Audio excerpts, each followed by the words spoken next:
Assalamu alaikum warahmatullahi wabarakatuh. Leo ni siku ya Ijumaa. Ijumaa karimu.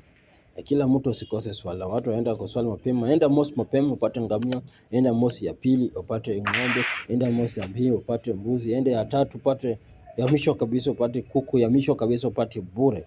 So all ndo nataka kuongea kitu hapa. Nataka kuongea siasa na siasa ni chafu. Kwa kitu ambao nitasema kama itakuudhi, pole sana. Kama itakufurahisha, alhamdulillah.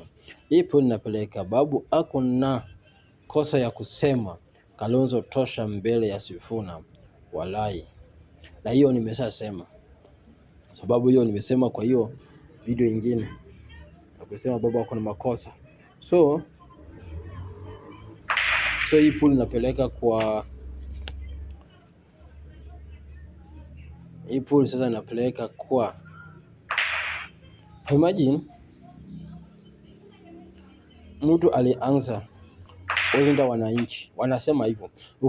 Ukiliza watu linda wananchi lianza aje, wanatuambia ni Caleb Amisi ndiye alianza linda wananchi.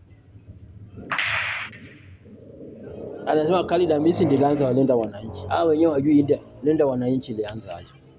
Caleb Amisi hakuanza linda wananchi. Caleb Amisi alianza group nyingine ile One Kenya, si movement nyingine, haikuwa linda wananchi. Lakini the same nyani walikuwa the same hao nyani.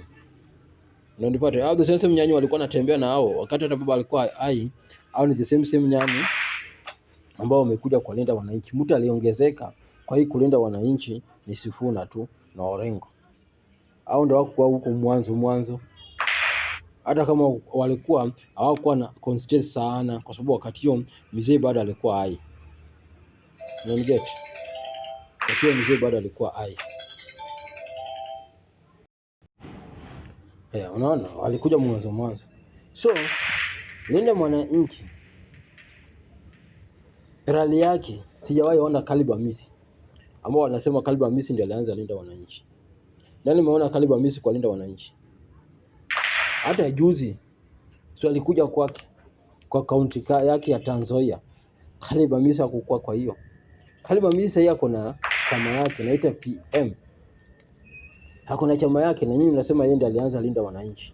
Mimi hujui bila linda wananchi aanza bwana. Linda wananchi ni vugu ambao umetoka kwa ODM, ku counter ODM. Na mtu alitengeneza linda wananchi ni mtu mmoja tu, former president of Kenya, ambao ni Kenyatta, ili ku counter stronghold ya ODM. Ndio Ruto asipate kura. Hiyo ndio lengo kutengeneza linda wananchi. Si imetengeneza kusaidia kina Sifuna. Hata si kutengeneza kupea kina Sifuna president. Ilitengenezwa ku counter stronghold ya ODM. Ini Ruto asipate hizo masapota. Hivyo tu. Linda wananchi haikutengenezwa Sifuna apate president. Linda wananchi haikutengeneza Babu Owino apate governor Nairobi. Linda wananchi haikutengeneza Orengo kwa party leader. Hivi ni vitu sasa imekuja saa hii.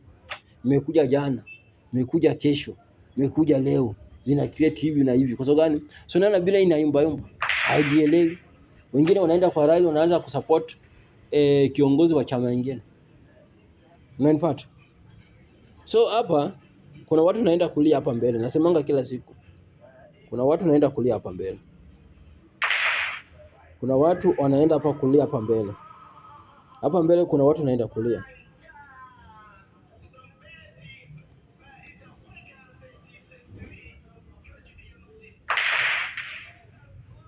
Naambia tu bure, hapa mbele kuna watu naenda kulia. Ya hii linda wananchi. Hapa kuna mbele naenda kulia. Kwa sababu vitu wanafanya kulinda wananchi na lengo yao hayaelewi. Hapa mbele kuna watu naenda kulia. Najuani hivyo. Hapo mbele kuna watu naenda kulia. Jue hivyo. Na hii mambo ya Babu Owino kusema Kalonzo tosha mbele ya Sifuna. Najui kama Sifuna anataka president. Najui kama sisi ndio Sifuna. Hiyo lazima aulize swali. Ndio maana jana walikuwa wanauliza swali alafu Wajaka wanamtetea. Okay. Wale wako na right bwana. Wako na right kuuliza hiyo swali. wako na right, mimi na support ya 100%, wako na right kuuliza hizo swali. Why? Alisema hivyo, haifai kabisa, hafai.